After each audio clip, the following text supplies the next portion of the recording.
The Gruffalo's Child by Julia Donaldson and Axel Scheffler, and read by Shahy.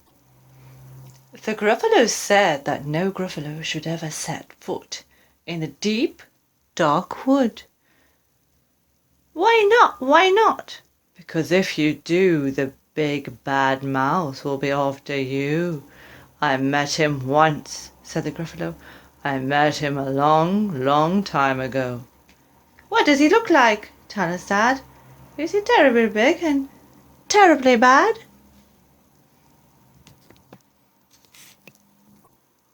I can't quite remember, the Gruffalo said. Then he thought for a moment and scratched his head.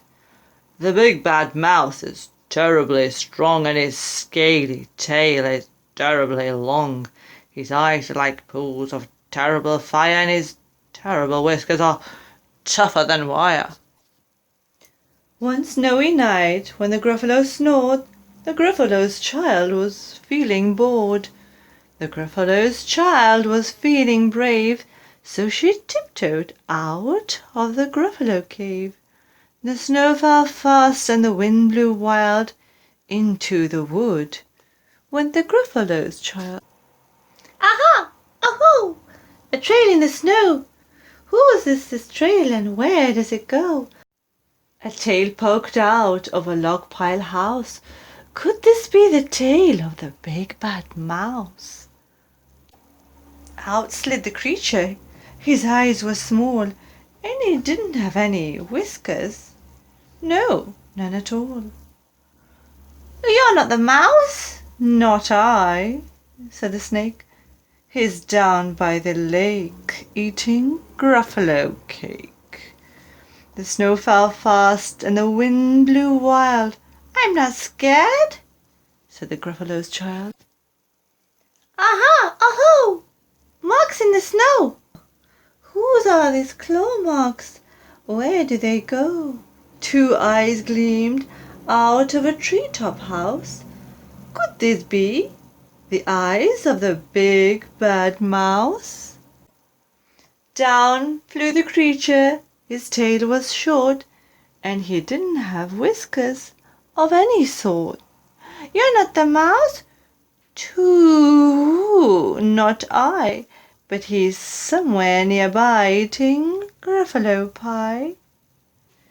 The snow fell fast and the wind blew wild.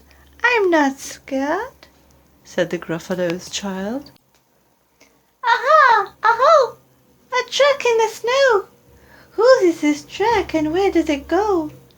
Whiskers at last! And an underground house! Could this be the home of the big bad mouse? Out slunk the creature. His eyes weren't fiery. His tail wasn't scaly. His whiskers weren't wiry. You're not the mouse? Oh, no, not me. He's under a tree drinking Gruffalo tea.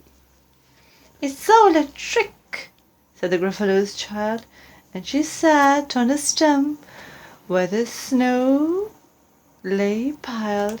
I don't believe in the big bad mouse.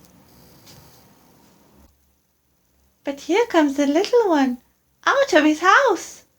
Not big, not bad, but a mouse at least. You taste good as a midnight feast. Wait, said the mouse, before you eat. There is a friend of mine that you ought to meet. If you let me hop onto a hazel twig, I'll beckon my friend, so bad and big. The Gruffalo's child unclenched her fist. The big bad mouse, so he does exist. The mouse hopped into the hazel tree. He beckoned, then said, just wait and see.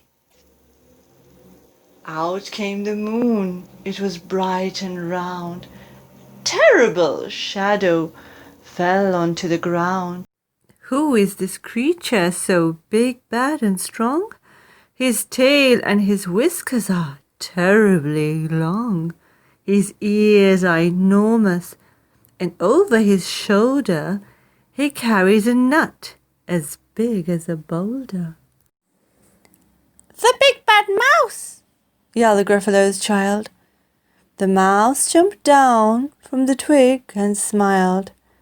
"Aha! Aho! Prince in the snow!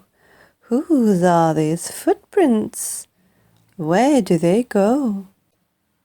The footprints led to the Gruffalo cave, where the Gruffalo's child was a bit less brave. The Gruffalo's child was a bit less bored, and the Gruffalo snored and snored and snored. The end. Thank you for listening. I hope that you enjoyed it as much as I did.